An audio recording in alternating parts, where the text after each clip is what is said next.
আমরা সকাল 7:30টায় উত্তরাখণ্ডের শ্রীনগর থেকে বেরিয়েছি।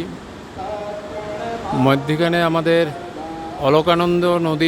অলকানন্দা নদীর মাঝখানে শ্রী ধারাদেবীর মন্দির আমরা দেখে এলাম।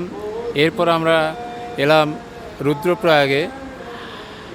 সেখানে কোটেশ্বর মহাদেবের মন্দির দেখতে নামলাম।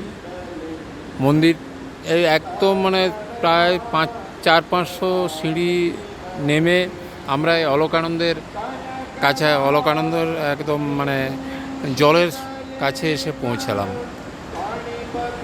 এই অলকানন্দের ধারায় আসছে দুটো পাহাড়ের মাঝখান দিয়ে। কত সুন্দর দুটো পাহাড়। ওখানে ধারাদেবীতে দেখে এসেছিলাম অনেক বড় নদী, চওড়াতে অনেক, কিন্তু এখানে খুব সরু হয়ে দুটো পাহাড়ের মাঝখানে অলকানন্দ দিয়ে আসছে। এই পাহাড় দিয়ে পাহাড়ের গায়ে গায়ে বেরিয়ে চলে যাচ্ছে। আবার আমরা যাবো এই অলকানন্দের ধারে ধারেই যাব, পুরো অলকানন্দের সঙ্গম স্থলে যাব। এই হচ্ছে কোটেশ্বরের মন্দির। ওই যে গাছের মধ্যে দেখা যাচ্ছে কোটেশ্বর মন্দির।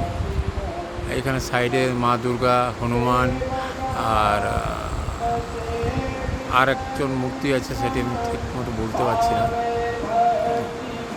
আর এইখানে অনেক গাছগাছড়া, সব শিকড়, অশ্বত্থ গাছ পাহাড়ের খাঁজে খাঁজে আছে।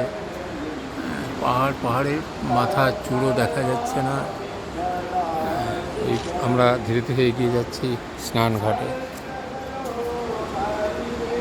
অলকানন্দের যে স্নানঘাট, সেইখানে আমরা এগিয়ে যাচ্ছি।